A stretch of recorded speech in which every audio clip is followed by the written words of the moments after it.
إن الحمد لله نحمده ونستعينه ونستغفره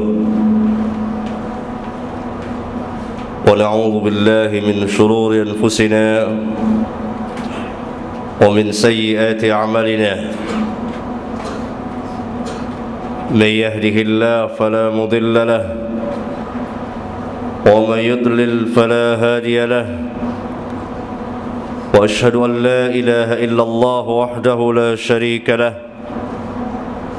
وأشهد أن محمدا عبده ورسوله أما بعد. Sidang Jumat, ikhwan sekalian yang saya cintai,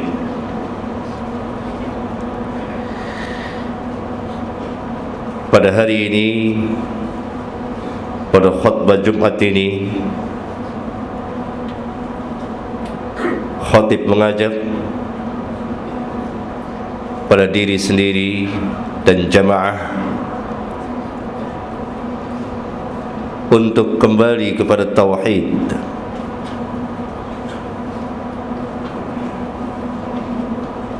kembali kepada tauhid, agamanya para nabi dan rasul. Seruan atau dakwah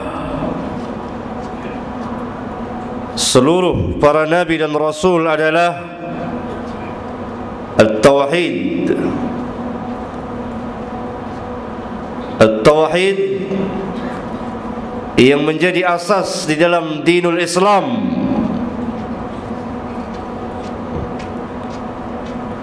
yang membedakan, memisahkan mana yang mukmin dan mana yang kafir,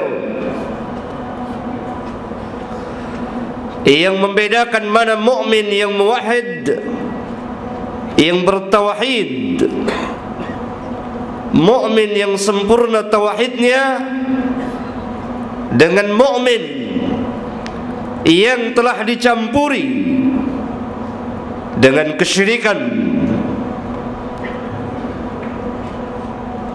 Allah Subhanahu wa ta'ala telah memerintahkan kepada semua para nabi dan rasul untuk mengajak manusia, berdakwah kepada manusia. Firman-Nya, "Walaqad ba'atsna fi kulli ummatin rasulan an i'budullaha wajtanibut taghut." Dan sesungguhnya kami telah utus kepada setiap umat seorang rasul, dan kami perintahkan kepada mereka, "U'budullaha", sembahlah Allah, beribadahlah kepada Allah, dan tinggalkan segala sesembahan selain dari Allah yang kita kenal dengan nama taghut. Ajaklah manusia untuk beribadah kepada Allah dan tinggalkan segala sesembahan selain dari Allah. Maka awal pertama kali dakwah setiap nabi dan rasul adalah u'budullaha wajtanibut taghut, yakni kalimat la ilaha illallah. Tidak ada satupun ilah. Ilah artinya adalah segala yang disembah, sesuatu yang disembah. La ma'buda bihaqqin illallah. Tidak ada satupun ilah, tidak ada satupun Tuhan yang berhak diibadati melainkan Allah. La ma'buda bihaqqin illallah. Tidak ada satupun yang diibadati dengan benar melainkan Allah. Karena di sana manusia telah menjadikan sebagian atau yang mereka buat dengan tangan-tangan mereka sebagai ilah, Tuhan-Tuhan selain Allah. Dan sebagian manusia lagi telah mengangkat manusia yang lain sebagai Tuhan-Tuhan selain Allah. Maka la ma'buda bihaqqin illallah. Untuk beribadahlah, untuk tauhidlah Allah menciptakan manusia. Wa ma khalaqtul jinna wal insa illa liya'budun. Tidak aku ciptakan jin dan manusia melainkan untuk beribadah kepadaku. Wa ma khalaqtul jinna wal insa illa liya'budun. Illa liya'budun, agar mereka beribadah kepadaku. Ibadah yang dimaksud adalah agar mereka mentauhidkanku, mengesakanku dalam beribadah kepadaku. Sidang Jumat yang saya muliakan, tauhid dalam Islam ada 3 macam. Yang pertama, tauhidur rububiyah, mengesakan Allah di dalam penciptaan, di dalam kekuasaan, dan di dalam pengaturan di alam semesta ini, bahwa yang menciptakan alam semesta adalah Allah. Tauhid ini ada pada setiap manusia, dan seseorang tidak dianggap mukmin, belum masuk Islam, kalau dia hanya meyakini tauhid rububiyah. Karena tauhid ini pun ada pada kaum musyrikin, pada orang-orang kafirin, pada zaman Nabi yang mulia sallallahu alaihi wasallam, ketika beliau berdakwah, ketika turunnya ayat-ayat Al-Qur'anul Karim. Berulang-ulang Allah mengatakan mereka adalah orang-orang kafirin, mereka adalah orang-orang musyrikin. Cukup bagi kita surat yang sangat singkat, Qul ya ayyuhal kafirun. Padahal mereka mengakui, meyakini bahwa yang menciptakan langit, yang menciptakan bumi Allah, yang menciptakan mereka Allah, yang memberikan rezeki kepada mereka dari langit dan bumi Allah, yang menghidupkan dan mematikan Allah, yang mengatur alam semesta Allah. Allah Subhanahu wa ta'ala berfirman dalam kitabnya, menceritakan keyakinan mereka kaum musyrikin dan kafirin yang ada pada zaman Nabi, dan seterusnya sampai hari ini, dan seterusnya sampai hari kiamat. Allah perintahkan nabinya yang mulia sallallahu alaihi wasallam tanya kepada mereka, wala in sa'altahum man khalaqas samawati wal ard la yaquluna Allah qul alhamdulillah bal aktsaruhum la ya'lamun. Sungguh, jika engkau bertanya kepada mereka, siapakah yang menciptakan langit dan bumi, pasti mereka akan menjawab, Allah. Katakan, segala puji bagi Allah. Bahkan kebanyakan mereka tidak tahu, bahkan kebanyakan mereka tidak mengetahui. Dalam ayat yang lain Allah Subhanahu wa ta'ala berfirman, wala in sa'altahum man khalaqahum la yaquluna Allah qul fa anna yufakun. Jika engkau bertanya kepada mereka, siapa yang menciptakan mereka, mereka pasti akan menjawab Allah. Maka bagaimana mereka dapat dipalingkan dari beribadah kepada Allah, dari mentauhidkan Allah, mengesahkan Allah dalam beribadah kepada Allah tabaraka wa ta'ala. Dalam ayat yang lain Allah tegaskan, qul, katakan kepada mereka, hai Muhammad, may yarzuqukum minas samai wal ard amman yamliku as-sam'a wal absar ومن يخرج الحي من الميت ويخرج الميت من الحي ومن يدبر الأمر فسيقولون الله فقل أفلا تتقون. Katakan, siapakah yang memberikan rezeki kepada kamu dari langit dan bumi? Atau siapakah yang telah memberikan kepada kamu, yang kuasa menciptakan pendengaran dan penglihatan pada kamu? Dan siapakah yang mengeluarkan yang hidup dari yang mati, mengeluarkan yang mati dari yang hidup. Dan siapakah yang mengatur sekalian urusan ini, segala urusan ini? Mereka akan menjawab, Allah. Maka kenapa mereka tidak mau bertakwa kepada Allah? Katakan, faqul afala tattaqun.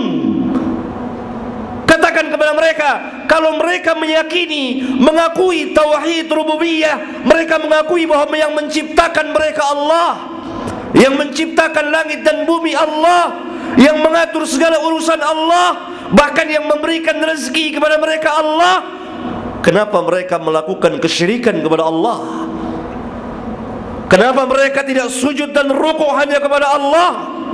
Sebagaimana yang Allah perintahkan, ya ayyuhan nasu ubudu rabbakumul ladzi khalaqakum wal ladzina min qablikum la'allakum tattaqun. Wahai manusia, beribadahlah kepada Rabbmu yang telah menciptakan kamu dan menciptakan orang-orang yang sebelum kamu, agar supaya kamu bertakwa, bertauhid kepada Rabbul Alamin.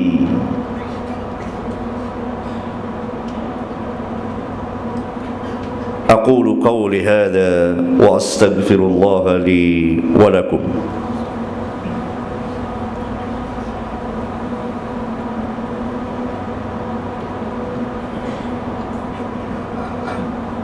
الحمد لله حمدا كثيرا طيبا مباركا فيه كما يحب ربنا ويرضى، والصلاة والسلام على النبي الرحمة وعلى آله وأصحابه ومن اتبعهم بإحسان إلى يوم الدين وبعد.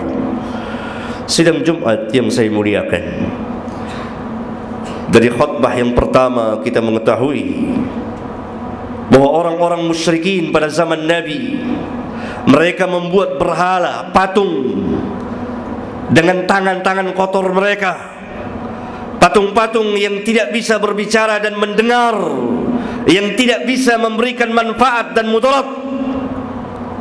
Mereka tidak meyakini bahwa patung-patung itulah Tuhan mereka yang menciptakan langit dan bumi. Tidak, sama sekali tidak. Karena ketika ditanya, mereka mengakui bahwa yang menciptakan langit dan bumi Allah, yang menciptakan mereka adalah Allah. Tetapi kenapa Allah tetap mengatakan mereka kufur, mereka syirik, mereka kafir, tempat mereka di neraka Jahannam? Karena mereka tidak bertauhid dengan tauhid yang kedua dan ketiga. Tauhid yang kedua, tauhidul ubudiyah, mengesahkan Allah di dalam beribadah kepada Allah. Hanya kepada Allah kita beribadah sesuai dengan apa yang Allah syariatkan melalui perantara para nabi dan rasulnya yang diakhiri dengan kenabian Muhammad alaihi wassalatu wassalam. Tauhid ubudiyah inilah yang memisahkan mana mukmin, mana kafir, bahkan mana mukmin yang bertauhid dan mana mukmin yang telah dimasuki, yang telah mengerjakan sebagian kesyirikan.